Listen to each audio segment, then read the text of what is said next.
Разположен на брега на голямата европейска река, Видин е град с богата и разнолика история. На живописния Дунавски завой много народи са оставили трайни следи от своята култура и история. Доказателство за това са паметниците от римската епоха, от българското средновековие, османското владичество и след освобожденския период.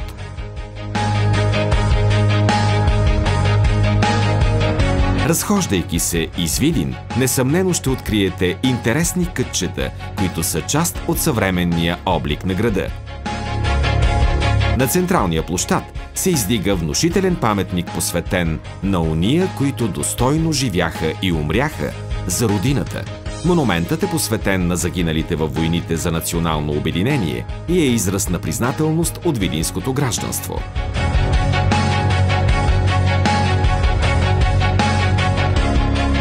Видин притежава уникална крепостна система, която няма аналог в страната. Част от тази защита са портите или капиите, запазени до днес. Трябва да отбележим, че главната от тях, Стамбол, намираща се в центъра, символично прави прехода от новата към старата част на града и създава усещане за непреходност на историческия символ. Всяка от портите има своя специфична архитектура и декоративни елементи, които по интересен начин се вплитат в съвременния облик на Видин.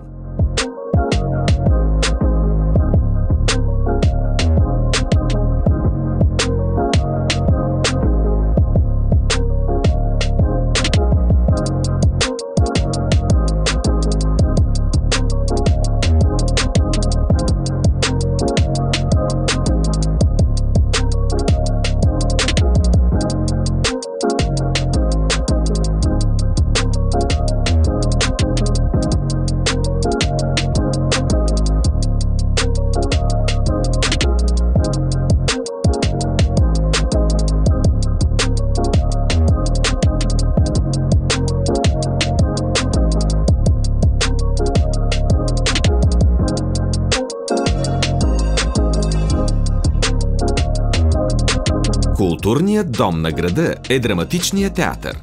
Сградата е първата в страната, построена за театрални събития. Впечатлява с архитектурния стил, повлиян от австрийските тенденции в строителството от края на 19 век.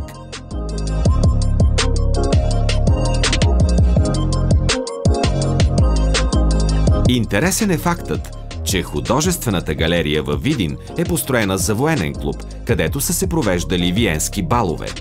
Днес в нея се съхранява богат фонд от картини на известни автори и е място на много културни събития.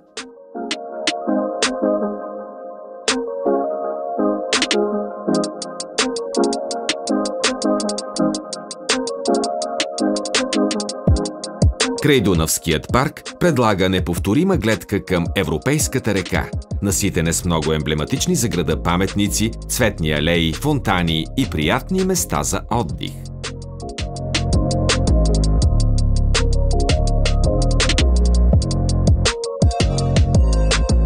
Паркът е зеленото богатство на Видин и е предпочитано място за разходка и развлечение на жителите и гостите, решили да усетят неповторимата атмосфера от брега на река Дунав.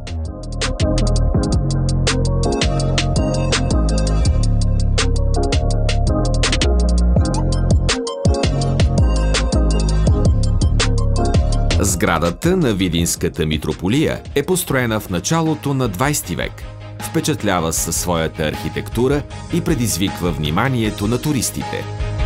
Разположена е срещу джамията и библиотеката на Пазвантоглу. Това показва мирното съжителство на отделните религии и уважение към културата им.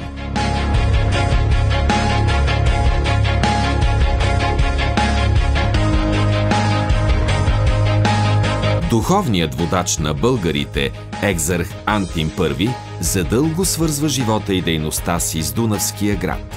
Признателното видинско гражданство издига мавзолей в чест на достойния духовен пастир, дарител и гражданин. Православният храм Свети Николай Чудотворец е част от митрополитския комплекс, втория по големина в града. Стените му са изцяло изографисани, а външният вид внушава духовен респект и християнско смирение.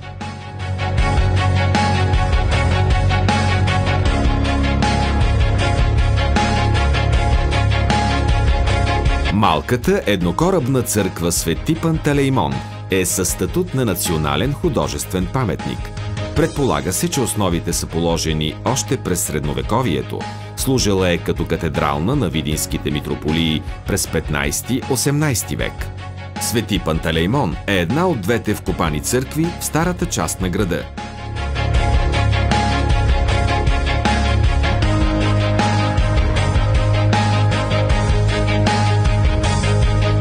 Осман Пазвантоглу в качеството си на видински управител е оставил няколко обществени сгради, сред тях са джамията, която впечатлява с върха на минарето. Всички са виждали мюсюлмански храм, но не са виждали минаре, завършващо с пика или обърнато сърце. Може би става въпрос за несподелена любов, такава каквато се описва в легендите. Поглеждайки към джамията, погледа се спира върху по-малка сграда, но отново със знак пика върху купола. Това е библиотеката, построена от Пазвантоглу в знак на почит към неговата майка. Много богат набор от книги са се съхранявали тук. Впоследствие една част е предадена на Република Турция, а другата е в Националната библиотека Свети Кирил и Методий.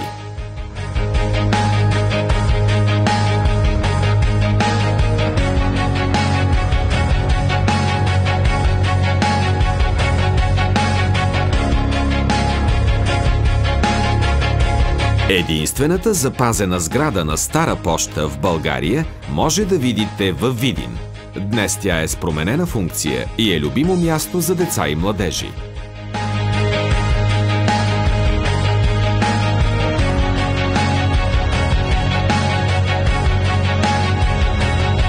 Видинският край е прочут с хубавите си вина. Не е случайен фактът, че първото винарско училище е открито точно в Дунавския град.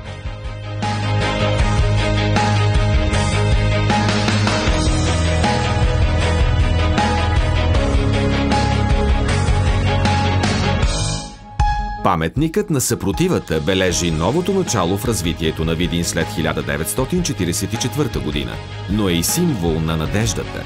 Зад него се разкрива внушителна гледка към река Дунав и моста Видин-Калафат.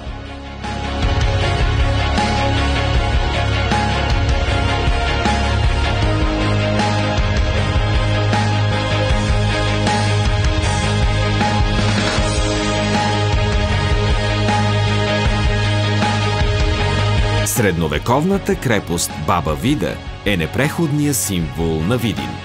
Тя пази спомени за славни времена, но и за тежки дни, оцеляла 2000-летия като стожер на Дунава и опазила съкровени тайни за Видинското царство.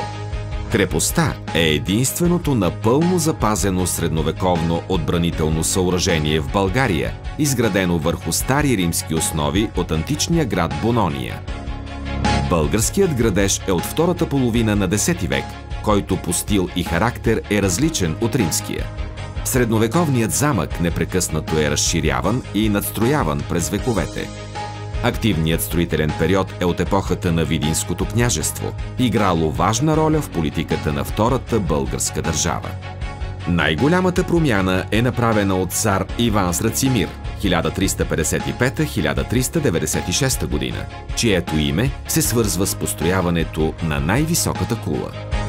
През 17 век и началото на 18 век крепостта е пригодена за използването на огнестрелно оръжие, като едно от доказателствата за това е тунелът към стрелковата тераса.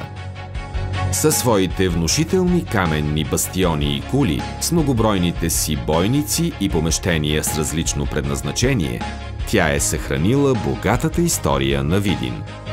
Баба Вида е уникална средновековна крепост и паметник на културата от национално значение.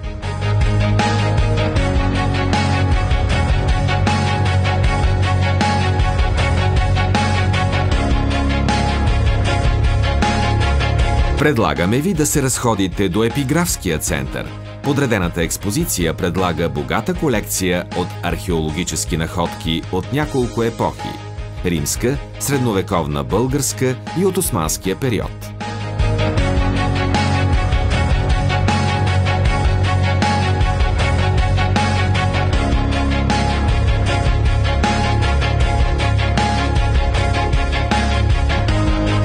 Сградата с забележителен архитектурен план във формата на равнораменен кръст е музей Кръстатата казарма. Ако го посетите, ще усетите атмосферата на градския бит и пъстротата на фолклорните традиции.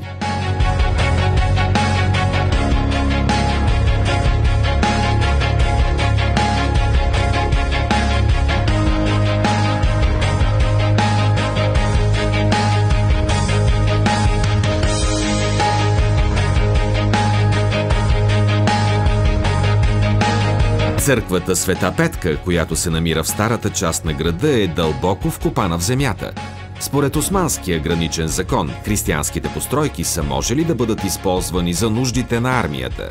Църквата била превърната в склад за въглища и така е било до освобождението. Стенописите са били замазани с вар. Единствено по свода са запазени отделни фрагменти. В началото на 20 век службите в нея са възобновени.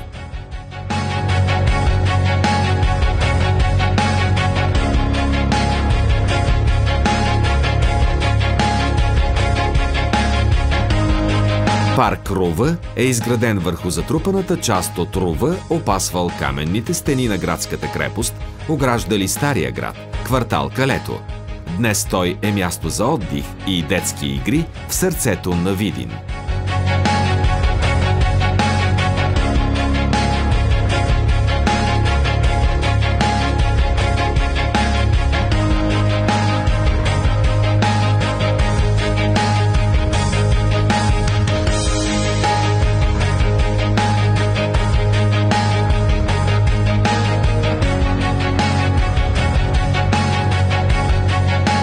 Историческият музей Конака се помещава в сграда, която се отличава от останалите. В архитектурата й са вплетени елементи от възрожденската епоха. Това придава оригиналност на нейния външен вид. Вътрешното разположение също е интересно, но това може да се разбере, ако бъде посетен обекта.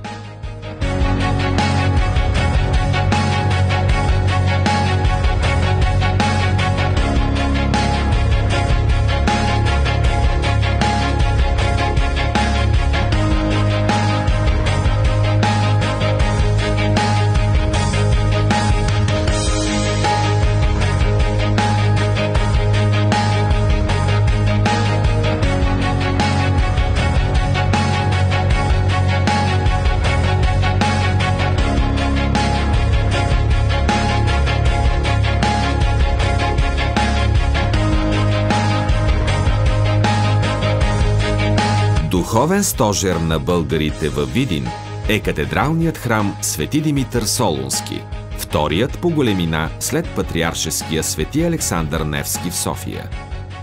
В градежа са участвали италиански архитекти и български майстори. Стенописите са изразителни и уникални. Забележителна е сцената с пратениците на цар Петър 927-970 година, поднасящи дарове на свети Иван Рилски. В православния свят няма друг подобен стенопис.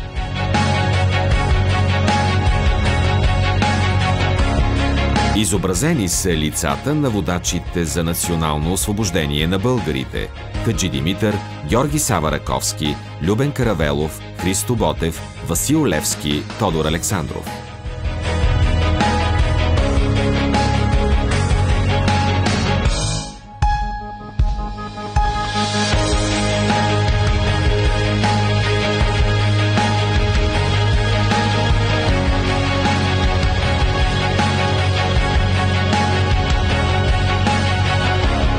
Паметникът на скърбящия войн е посветен на бойците от 3-ти пехотен Двински полк, загинали с достойнство, защитавайки справедливата кауза на Съединението.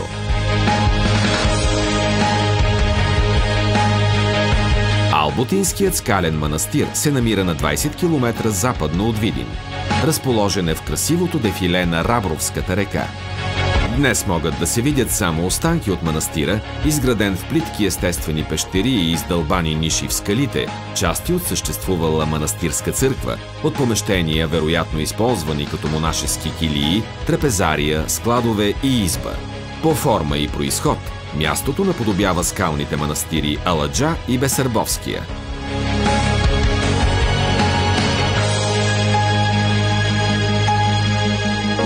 Всяка година през месец май Видин става град на изкуствата с Вида Арт Фестивал. Той има за цел да запознае всички жители и гости на града с уличното изкуство, театралното изкуство, филмовото изкуство, изобразителното изкуство и тайните на магията, въвличайки ги в тях с няколко работилници, където да се докоснат до този вълшебен свят. Младежкият Summer Vibes Festival се провежда ежегодно в рамките на 2 дни край емблематичната крепост Баба Вида. Мисията на събитието е да изведе децата от интернет пространството, да им покаже един по-здравословен и не по-малко интересен начин за забавление на открито в реалния свят. Целта е да се насърчи общуването помежду им на живо, без дигитални устройства, както и да се заздрави връзката с родителите им чрез едно общо приятно преживяване. Програмата на фестивала е наситена откъм събития и емоции за малки и големи. Тегляне на въже, скачане с чували, ластик, федербал, народна топка, състезания с колелета, тротинетки, танцово училище, а вечерите са отредени за безплатни концерти на едни от най-актуалните сред младото поколение музикални звезди у нас.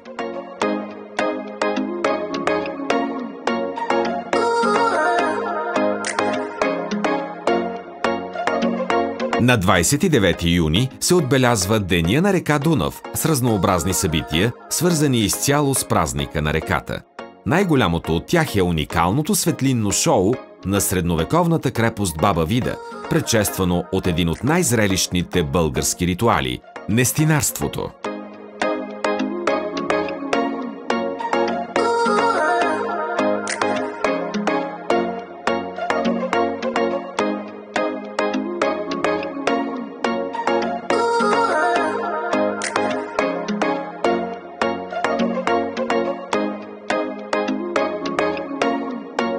Всяка година Видин посреща първите юлски лъчи с рок-концерти на любими български групи на брега на река Дунав до средновековната крепост Баба Вида.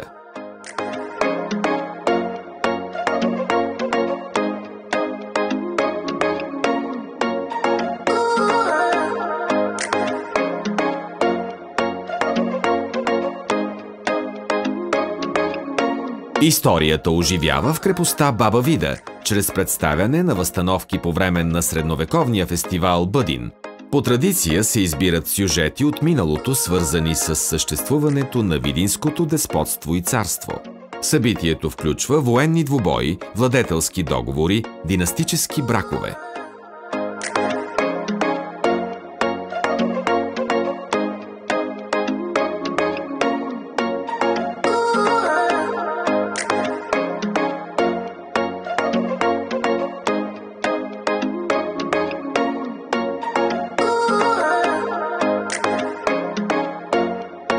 Голям интерес предизвиква огнения спектакъл, който заразява публиката с много емоции и настроение. Фестивалът се организира всеки последен уикенд на август в средновековния замък.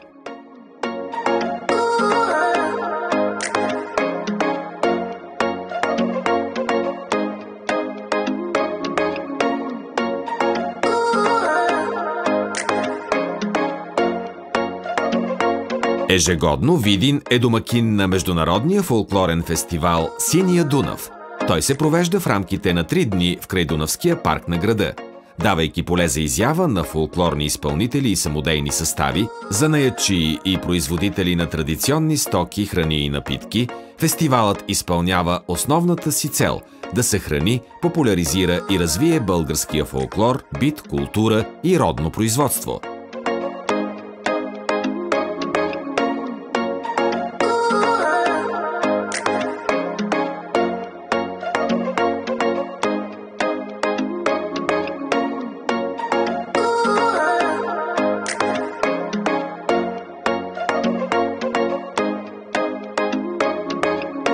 Международният фолклорен фестивал «Синия Дунав» обединява уникална музикална програма с народни игри, творчески работилници, хоротека, куклен театър, изложбени площи и активности.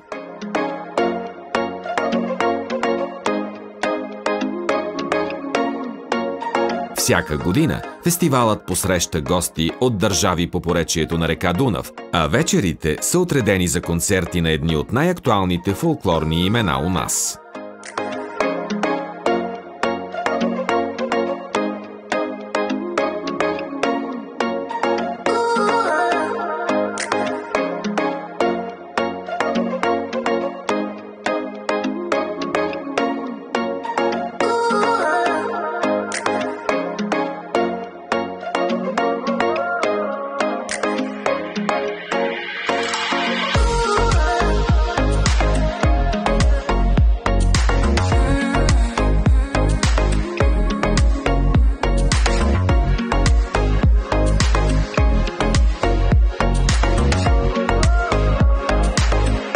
Докато разглеждате уникалните паметници на културата на Видин и се наслаждавате на прекрасните събития, не пропускайте да видите града от различни ъгли, разхождайки се с моторна лодка по река Дунав, карайки драконови лодки или издигайки се с балон.